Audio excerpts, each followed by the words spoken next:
Hello and welcome to today's video. Today's video is going to be on the topic of what a good organisational structure looks like for a sensible centrist organisation.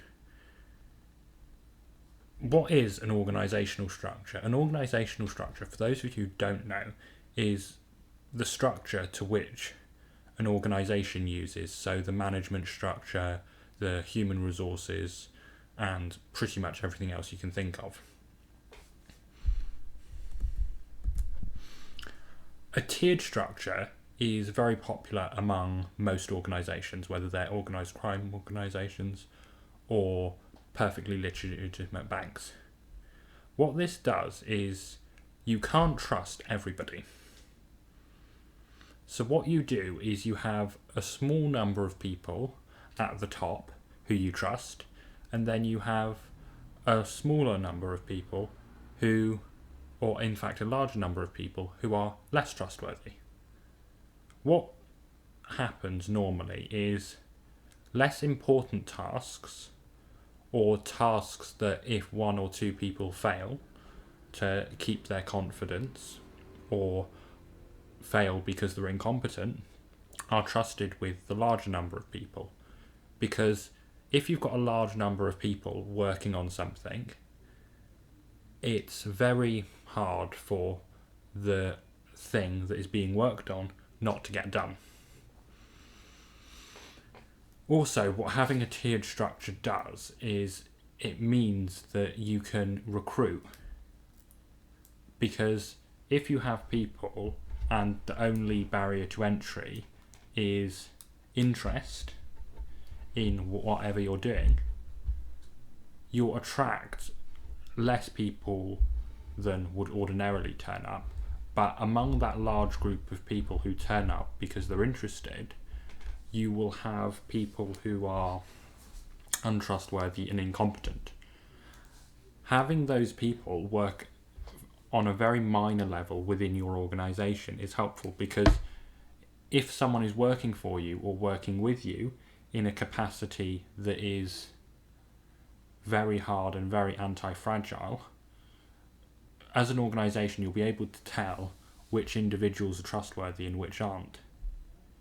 And you'll be able to promote the trustworthy ones and keep the untrustworthy ones where they are. A sensible centrist equivalent of this is events. Generally, the people who go to sensibly centrist events are normally people who are interested in the ideas, but not necessarily as trustworthy as certain people who are organising the events. What this means is, I'm not saying that anybody who goes to a sensibly centrist event is untrustworthy, but for your average event attendee, their trust and loyalty haven't been proven. So people who are involved in organisation and who have knowledge that if it was to leak would be more damaging to the organisational structures of sensibly centrist organisations, are aware, or should be aware, that discussing certain things with people who just turn up for events would be a bad idea. Vetting. Most organisations have some kind of vetting. What vetting is a process that you put human resources through to test their trustworthiness. There's something called the Hoare test, which is done quite a lot with financial providers and financial services. Basically, what it is you have people who you're testing their trustworthiness.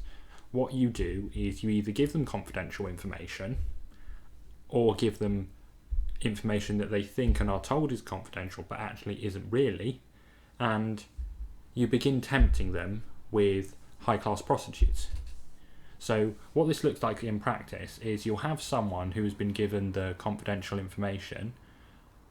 He or she, normally the prostitute thing works with men, he or she will be at social events either with the company or with people affiliated with the company, and the high-class prostitutes, or ladies of the night, will try and seduce this man, normally it is a man, into giving out information that you shouldn't do. What the prostitutes do in this case is normally they'll give lots of attention, pretend that the person's really interesting, and normally if someone's untrustworthy, they'll normally spill the beans under that kind of pressure. Obviously, this type of vetting doesn't do anything to stop people who are professional infiltrators, such as undercover police officers, but there are other ways of vetting people other than the whore test. I mean, the whore test is quite expensive, and the vetting of it is basically a way of guaranteeing that someone isn't going to slip out with confidential information. Another way of testing and vetting is private investigators. This is expensive to do, so normally if you're just vetting that someone is trustworthy or is who they say they are, normally an ID check, proof of address, maybe a home visit will suffice. But for things and responsibilities that are extremely sensitive and you really want to guarantee that a person isn't an undercover police officer, having a thorough background check normally works. So checking out everything from where they went to school, getting a private investigator to visit their supposed friends from school, and really building a picture of who the person is, down to the serial number on their car, or the chassis number even, depending on what car you have, down to their worst and most stupid moments during high school. That kind of vetting is normally pretty effective, because if someone from the intelligence services wants to be able to stand up to that type of vetting, it requires a whole team of people to create a background story that is plausible. And what they need to do, that team of people who's creating that background story, is ensure there are no mistakes, which is extremely difficult to do. Because the thing is, making sure that there is no mistakes is very difficult, because if you're vetting someone, all there needs to be is some suspicious, unanswerable questions, and that will probably be enough to stop that person from entering into that key position of responsibility. Need to know. Keeping information on a need to know basis reduces the risk that someone will either say something stupid or information will be given to somebody who is untrustworthy. Obviously, information needs to be shared, whether it's on organisational matters or personal matters. But the way you avoid problems from occurring or stop problems from occurring is making sure that any information that is given to only people who need to know that information. Because even if you're not doing anything illegal, which you shouldn't be as a sensible centrist, information that is perfectly legal should not necessarily be public knowledge or be widespread knowledge, because it can be embarrassing. It can allow your political enemies to come up with strategies that are contrary to what you're planning. Thank you very much for watching.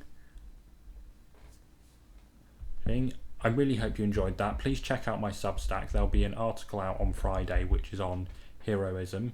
Specifically, I cite Thomas Carlyle's Heroes and Hero Worship.